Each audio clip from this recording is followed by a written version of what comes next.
Hi all welcome back Rashmi Shivu YouTube channel. ಇವತ್ತು ಒಂದು ಒಳ್ಳೆ ರೆಸಿಪಿನ ತೋರಿಸ್ಕೊಡ್ತಾ ಇದ್ದೀನಿ. ಈ ಮುದ್ದೆ ಜೊತೆ ಬಿಸಿ ಬಿಸಿ ಅನ್ನದ ಜೊತೆ ತುಂಬಾ ಚೆನ್ನಾಗಿರುತ್ತೆ. ಇವತ್ತಿನ ರೆಸಿಪಿ ಬಂದು ತೊಂಡೆಕಾಯಿ ಸಾಂಬಾರು ಅಥವಾ ಗೊಜ್ಜು ಮಾಡೋದು ಹೇಗೆ ಅಂತ ತೋರಿಸ್ಕೊಡ್ತಾ ಇದ್ದೀನಿ. ಬಿಸಿ ಅನ್ನಕ್ಕಂತೂ ತುಂಬಾ ಚೆನ್ನಾಗಿರುತ್ತೆ. ಬನ್ನಿ ಆಗಿದ್ರೆ ಮಾಡೋದು ಹೇಗೆ ಅಂತ ನೋಡ್ಕೊಂಡು ಬರೋಣ. ಫಸ್ಟು ಒಂದು ಬೌಲಲ್ಲಿ ನಾನು ತೊಂಡೆಕಾಯಿನ ಈ ಥರ ಸಣ್ಣದಾಗಿ ಪೀಸ್ನ ಮಾಡಿ ಇಟ್ಕೊಂಡಿದ್ದೀನಿ. ನಿಮಗೆ ಅಥವಾ ಈ ಥರ ಸಣ್ಣದಾಗಿ ಪೀಸ್ ಬೇಡ ಅಂತ ಅಂದರೆ ಎಣ್ಗಾಯಿ ಬದನೆಕಾಯಿನ ಕಟ್ ಮಾಡ್ಕೊತೀವಿ ಅಲ್ವಾ, ಆ ರೀತಿನೂ ಕೂಡ 4 ಭಾಗನ ಮಾಡಿಕೊಂಡು ಕಟ್ ಮಾಡ್ಕೊಳ್ಬೋದು. ನನಗೆ ಚಪಾತಿ ದೋಸೆಗೆಲ್ಲ ತಿನ್ನೋದಕ್ಕೆ ಚೆನ್ನಾಗಿರುತ್ತೆ ಅಂತ ಹೇಳಿ ಈ ಥರ ಸಣ್ಣದಾಗಿ ಪೀಸ್ನ ಮಾಡಿ ಇಟ್ಕೊಂಡಿದ್ದೀನಿ.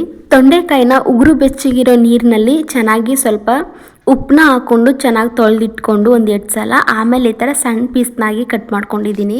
ಈಗ ತೊಂಡೆಕಾಯಿಗೆ ಮಸಾಲೆ ರುಬ್ಬೋದಕ್ಕೆ ಏನೇನು ಐಟಮ್ ಬೇಕು ಅಂತ ನೋಡ್ಕೊಂಡು ಬರೋಣ. ಫಸ್ಟು ಒಂದು ಜಾರ್ಗೆ ನಾನು ತೆಂಗಿನಕಾಯಿ ಪೀಸ್ನ ತಗೊಂಡಿದ್ದೀನಿ, 1 ಬೌಲ್ ಆಗೋಷ್ಟು.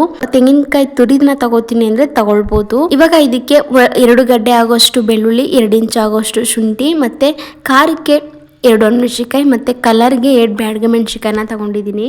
1 ಇಂಚು ಚಕ್ಕೆ, 3 ಇಂದ 4 ಲವಂಗನ ಸೇರಿಸ್ಕೊಂಡು ಇದಕ್ಕೆ 1 ಚಿಕ್ಕ ಗಡ್ಡೆ ಆಗಿರೋ ಈರುಳ್ಳಿನ ಸಣ್ಣದಾಗಿ ಪೀಸ್ನ ಮಾಡಿಟ್ಕೊಂಡು ಜಾರಿಗೆ ಹಾಕ್ಕೊಳ್ತಾ ಇದ್ದೀನಿ.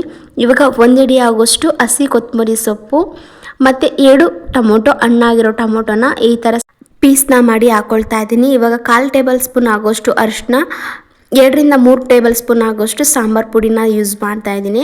ನಿಮಗೆ ಸಾಂಬಾರು ಪುಡಿ ಇಲ್ಲ ಅಂತ ಅಂದರೆ 2 ರಿಂದ 3 ಟೇಬಲ್ ಸ್ಪೂನ್ ಆಗೋಷ್ಟು ಧನ್ಯ ಪುಡಿನ ಸೇರಿಸ್ಕೊಂಡು ಕೂಡ ರುಬ್ಕೊಳ್ಬೋದು. ಇವಾಗ ನಾನು 1/4 ಟೇಬಲ್ ಸ್ಪೂನ್ ಆಗೋಷ್ಟು ಗಸಗಸೆನ ಸೇರಿಸ್ಕೊತಾ ಇದ್ದೀನಿ. ಗಸಗಸೆ ಇಲ್ಲ ಅಂತಂದರೆ ಸ್ಕಿಪ್ ಮಾಡ್ಕೊಳ್ಬೋದು. ಇವಾಗ ರುಬ್ಬಕ್ಕೆ ಎಷ್ಟು ಬೇಕು ನೀರು ಅಷ್ಟನ್ನ 1 ಬೌಲಲ್ಲಿ ಹಾಕ್ಕೊಂಡು ಈಗ ನುಣ್ಣಗೆ ರುಬ್ಕೊಂಡು ಬರೋಣ. ಇದನ್ನ ಪೇಸ್ಟ್ನ ಮಾಡ್ಕೊಳ್ಳೋಣ.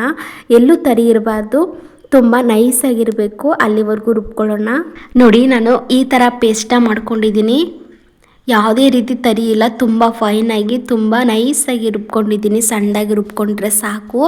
ಇವಾಗ ಬನ್ನಿ ಇದನ್ನು ಪಕ್ಕಕ್ಕಿಟ್ಟು ಒಂದು ಕುಕ್ಕರ್ನ ಇಟ್ಕೊಳ್ಳೋಣ. ಕುಕ್ಕರ್ ಬಿಸಿ ಆದಮೇಲೆ 3 ರಿಂದ 4 ಟೇಬಲ್ ಸ್ಪೂನ್ ಆಗುವಷ್ಟು ಕುಕ್ಕಿಂಗ್ ಆಯಿಲ್ನ ಹಾಕ್ಕೊಳ್ತಾ ಇದ್ದೀನಿ. ಕುಕ್ಕಿಂಗ್ ಆಯಿಲ್ ಬಿಸಿ ಆಗಿದ ತಕ್ಷಣ ನಾನು 1 ಈರುಳ್ಳಿನ ಸಣ್ಣದಾಗಿ ಕಟ್ ಮಾಡಿ ಇಟ್ಕೊಂಡಿದ್ದೀನಿ.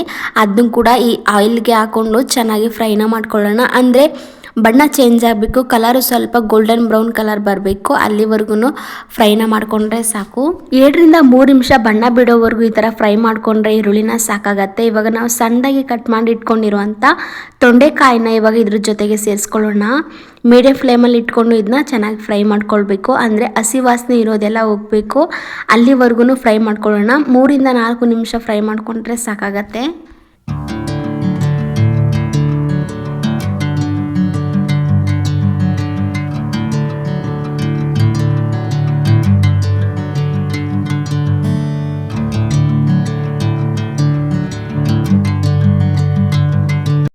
ಒಂದು 2 ನಿಮಿಷ ಫ್ರೈನ ಮಾಡ್ಕೊಂಡಿದ್ದೀನಿ. ಇವಾಗ ಒಂದು ಅರ್ಧ ಟೇಬಲ್ ಸ್ಪೂನ್ ಆಗೋಷ್ಟು ಸಾಲ್ಟ್ನ ಹಾಕ್ಕೊಳ್ತಾ ಇದ್ದೀನಿ. ಸಾಲ್ಟ್ ಹಾಕೊಳ್ಳೋದು ಏನಕ್ಕೆ ಅಂತಂದರೆ ಈ ಹಸಿ ವಾಸನೆ ಇರೋದೆಲ್ಲ ಹೋಗಿ ಚೆನ್ನಾಗಿ ಉಪ್ಪನ್ನ ಹಿಡಿದು ಚೆನ್ನಾಗಿ ಟೇಸ್ಟ್ನ ಕೊಡುತ್ತೆ ಅಂತ ಅಷ್ಟೇ. ಈ ಟೈಮಲ್ಲಿ ನಿಮಗೆ ಸಾಲ್ಟ್ ಹಾಕೊಳ್ಳೋದು ಬೇಡ ಅಂತಂದರೆ ಸ್ಕಿಪ್ ಮಾಡಿ, ನಾವು ಮಸಾಲೆ ಹಾಕೊಳ್ಳೋ ಟೈಮಲ್ಲಿ ಸಾಲ್ಟ್ನ ಹಾಕ್ಕೊಳ್ಬೋದು. ಇವಾಗ ಆ ಸಾಲ್ಟ್ ಎಲ್ಲ ಮಿಕ್ಸ್ ಆಗಬೇಕು, ಅಲ್ಲಿವರೆಗೂ ಇನ್ನೊಂದು 2 ನಿಮಿಷ ಕೈ ಬಿಡದೆ ಚೆನ್ನಾಗಿ ಫ್ರೈ ಮಾಡ್ಕೊಳ್ಳೋಣ. ತೊಂಡೆಕಾಯಿ ನೋಡಿ ಕಲರು ಯಾವ ರೀತಿ ಚೇಂಜ್ ಆಗಿದೆ ಅಂತ. ಈ ರೀತಿ ಕಲರ್ ಚೇಂಜ್ ಆಗೋವರೆಗೂ ಮತ್ತು ತೊಂಡೆಕಾಯಿ ಸ್ವಲ್ಪ ಎಣ್ಣೆಲಿ ಮೆತ್ತಗಾಗೋವರೆಗೂ ಬಾಡಿಸ್ಕೋಬೇಕು. ಅಲ್ಲಿವರೆಗೂ ಆದರೆ ಪರ್ಫೆಕ್ಟಾಗಿ ನಮಗೆ ಫ್ರೈ ಆಗಿದೆ ಅಂತ ಅರ್ಥ. ಇವಾಗ ನಾವು ಮಸಾಲೆ ರುಬ್ಬಿಟ್ಕೊಂಡಿರೋದು ತೊಂಡೆಕಾಯಿ ಜೊತೆಗೆ ಸೇರಿಸ್ಕೊಳ್ಳೋಣ. ಈ ತೊಂಡೆಕಾಯಿಗೆ ಮಸಾಲೆ ಸೇರಿಸ್ಕೊಳ್ಳುವಾಗ ನೀವು ಮಸಾಲೆಗೆ ನೀರನ್ನ ಹಾಕೊಳ್ಬೇಡಿ, ಬರೀ ಮಸಾಲೆ ಅಷ್ಟೇ ಸೇರಿಸ್ಕೊಳ್ಳಿ. ಆಮೇಲೆ ಎಷ್ಟು ಬೇಕೋ ಅಷ್ಟು ನೀರನ್ನ ಹಾಕೊಳ್ಬೋದು. ಇವಾಗ ಮಸಾಲೆ ಹಾಕಿದ ಮೇಲೆ ಇದು ಕೂಡ ಹಸಿ ವಾಸನೆ ಎಲ್ಲ ಹೋಗಬೇಕು. ಅಂದರೆ ನಾವು ಕೊತ್ತಂಬರಿ ಸೊಪ್ಪು, ಟೊಮೊಟೊ, ಈರುಳ್ಳಿ ಎಲ್ಲ ಹಾಕೊಂಡಿದ್ವಲ್ಲ, ಆ ಹಸಿ ವಾಸನೆ ಎಲ್ಲ ಚೆನ್ನಾಗಿ ಹೋಗಬೇಕು. ಅಲ್ಲಿವರೆಗೂ ಒಂದು 3 ರಿಂದ 4 ನಿಮಿಷ ಬರೀ ಮಸಾಲೆ ತೊಂಡೆಕಾಯಿ ಜೊತೆಗೆ ಸೇರಿಸ್ಕೊಂಡು ಈ ಥರ ಮಿಕ್ಸ್ನ ಮಾಡ್ಕೊಳ್ಳೋಣ. ಆವಾಗ ಈ ಮಸಾಲೆ ತೊಂಡೆಕಾಯಿಗೆ ಚೆನ್ನಾಗಿ ಹಿಡ್ಕೊಂಡು ಉಪ್ಪು ಖಾರ ಟೇಸ್ಟ್ ಎಲ್ಲ ಚೆನ್ನಾಗಿ ಕೊಡುತ್ತೆ. ನೋಡಿ, ಇವಾಗ 2 ರಿಂದ 3 ನಿಮಿಷ ಫ್ರೈನ ಮಾಡ್ಕೊಂಡಿದ್ದೀನಿ. ಇವಾಗ ಮಸಾಲೆ ಬೇರೆ ಮತ್ತು ಎಣ್ಣೆ ಬೇರೆ ಸಪ್ರೇಟ್ ಆಗ್ತಾ ಇದೆ. ಈ ಥರ ಆದಾಗ ತೊಂಡೆಕಾಯಿಗೆ ಮಸಾಲೆ ಎಲ್ಲ ಹಿಡ್ಕೊಂಡಿದೆ ಅಂತ ಅರ್ಥ.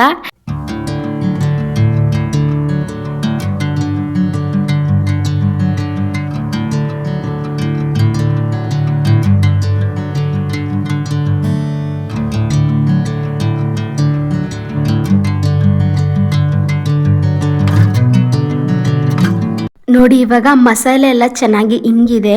ಇವಾಗ ನಮಗೆ ಎಷ್ಟು ನೀರು ಬೇಕೋ ಅಥವಾ ಸಾಗು ರೀತಿ ಬೇಕೋ ಅಥವಾ ಸಾಂಬಾರು ರೀತಿ ಬೇಕೋ ಯಾವ ರೀತಿ ಬೇಕು ನೋಡಿಕೊಂಡು ನೀರನ್ನ ಸೇರಿಸ್ಕೊಳ್ಬೇಕಾಗತ್ತೆ. ನನಗೆ ಇಲ್ಲಿ ಗೊಜ್ಜು ರೀತಿ ಬೇಕಾಗಿರೋದ್ರಿಂದ ನೀರನ್ನ ಜಾಸ್ತಿ ಆ್ಯಡ್ ಮಾಡ್ಕೋತಾ ಇಲ್ಲ. ಸ್ವಲ್ಪ ತಿಕ್ನೆಸ್ ಆಗಿ ಇರಲಿ ಅಂತ ಸ್ವಲ್ಪ ಗಟ್ಟಿಯಾಗಿ ಮಾಡ್ಕೊಳ್ತಾ ಇದ್ದೀನಿ. ನಿಮಗೆ ಸಾಂಬಾರು ರೀತಿ ತಿಂತೀನಿ ಅಂದರೂ ಕೂಡ ಮಾಡ್ಕೊಳ್ಬೋದು. ಈ ತೊಂಡೆಕಾಯಿ ಸಾಂಬಾರು ಅಥವಾ ಸಾಗು ತುಂಬಾ ಚೆನ್ನಾಗಿರುತ್ತೆ. ಬಿಸಿ ಬಿಸಿ ಇಡ್ಲಿಗಂತೂ ತುಂಬಾ ಟೇಸ್ಟ್ ಆಗಿರುತ್ತೆ. ಮತ್ತು ರವೆ ದೋಸೆಗೂ ಕೂಡ ಅಷ್ಟೇ ಪರ್ಫೆಕ್ಟ್ ಆಗಿರುತ್ತೆ. ನನಗೆ ಎಷ್ಟು ನೀರು ಬೇಕೋ ಅಷ್ಟನ್ನ ನೀರನ್ನ ಸೇರಿಸ್ಕೊಂಡಿದ್ದೀನಿ, ಅಂದರೆ ಗೊಜ್ಜು ರೀತಿ ಮಾಡ್ಕೊಂಡಿದ್ದೀನಿ. ಇವಾಗ ಪ್ಲೇಟ್ನ ಮುಚ್ಚಿ ಒಂದು 2-3 ನಿಮಿಷ ಚೆನ್ನಾಗಿ ಬೇಯಿಸ್ಕೊಳ್ಳೋಣ. ನೋಡಿ ಈ ಥರ ಚೆನ್ನಾಗಿ ಕುದಿ ಬರಬೇಕು. ಮಧ್ಯ ಈ ಥರ ಮಸಾಲೆನ ಮಿಕ್ಸ್ನ ಮಾಡ್ಕೊಳ್ತಾ ಇರಿ, ಯಾಕಂದರೆ ತಳ ಹಿಡಿಯೋ ಚಾನ್ಸಸ್ ಇರುತ್ತೆ. ಇದು ಮೀಡಿಯಮ್ ಫ್ಲೇಮಲ್ಲಿ ಇಟ್ಕೊಂಡು ಚೆನ್ನಾಗಿ ಬೇಯಿಸ್ಕೊಂಡ್ರೆ ಸಾಕು. ಈ ತೊಂಡೆಕಾಯಿ ತುಂಬ ಎಲ್ಸಾಗಿರೋದ್ರಿಂದ ಜಾಸ್ತಿ ಏನು ಬೇಯೋದಕ್ಕೆ ಟೈಮ್ ಹಿಡಿಯೋದಿಲ್ಲ. ತುಂಬಾ ಬೇಗನೆ ಕ್ವಿಕ್ಕಾಗಿ ಈ ಮಸಾಲೆ ರೆಡಿಯಾಗಿ ಹೋಗುತ್ತೆ. ಈ ಟೈಮಲ್ಲಿ ಚೆನ್ನಾಗಿ ಕುದಿ ಬರ್ತಾ ಇದೆ. ಇವಾಗ ನನಗೆ ರುಚಿಗೆ ಬೇಕಷ್ಟು ಉಪ್ಪನ್ನ ಸೇರಿಸ್ಕೊಳ್ಳೋಣ. 1.5 ಟೇಬಲ್ ಸ್ಪೂನ್ ಆಗೋಷ್ಟು ಉಪ್ಪನ್ನ ಸೇರಿಸ್ಕೊತಾ ಇದ್ದೀನಿ. ನಿಮಗೆ ರುಚಿಗೆ ತಕ್ಕಷ್ಟು ಉಪ್ಪು ಎಷ್ಟು ಬೇಕೋ ಅಷ್ಟು ನೋಡಿಕೊಂಡು ಹಾಕೊಳ್ಳಿ. ಯಾಕಂದರೆ ಇದು ಇನ್ನೂ ತುಂಬ ಕುದಿ ಬರಬೇಕಾಗಿರೋದ್ರಿಂದ ಸ್ವಲ್ಪ ಕುದೀತಾ ಸ್ವಲ್ಪ ಉಪ್ಪು ಜಾಸ್ತಿನೇ ಆಗ್ಬೋದು. ಸೊ ಹಾಗಾಗಿ ಸ್ವಲ್ಪನೇ ಕಡಿಮೆ ಹಾಕ್ಕೊಳ್ಳಿ, ಆಮೇಲೆ ಬೇಕಂದರೆ ಸ್ವಲ್ಪ ಸೇರಿಸ್ಕೊಳ್ಬೋದು. ಇವಾಗ ಇದನ್ನು ಮಿಕ್ಸ್ನ ಮಾಡ್ಕೊಳ್ಳೋಣ. ಉಪ್ಪು ಚೆನ್ನಾಗಿ ಹಿಡಿಬೇಕು. ಅಲ್ಲಿವರೆಗೂ ಒಂದು 2-3 ನಿಮಿಷ ಈ ಥರ ಪ್ಲೇಟ್ನ ಮುಚ್ಚಿಟ್ಕೊಂಡು ಚೆನ್ನಾಗಿ ಬೇಯಿಸ್ಕೊಂಡ್ರೆ ಸಾಕು. ಲೋ ಫ್ಲೇಮ್ನಲ್ಲಿ ಪರ್ಫೆಕ್ಟಾಗಿ ಈ ಸಾಂಬಾರು ಅಥವಾ ಗೊಜ್ಜು ರೆಡಿ ಆಗುತ್ತೆ.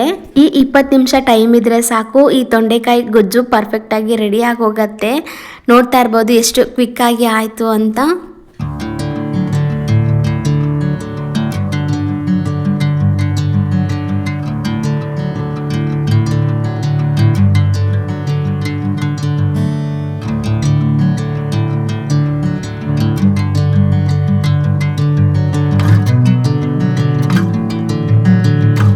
ಇವಾಗ ಈ ತೊಂಡೆಕಾಯಿ ಗೊಜ್ಜು ರೆಡಿಯಾಗಿದೆ. ಸರ್ವಿಂಗ್ ಬೌಲ್ಗೆ ಸರ್ವ್ ಮಾಡ್ಕೊಂಡು ತೋರಿಸ್ತಿದ್ದೀನಿ. ನೋಡಿ ಎಷ್ಟು ಗಟ್ಟಿಯಾಗಿ ಬೇಕು ಅಷ್ಟು ಗಟ್ಟಿಯಾಗಿ ಮಾಡ್ಕೊಂಡಿದ್ದೀನಿ.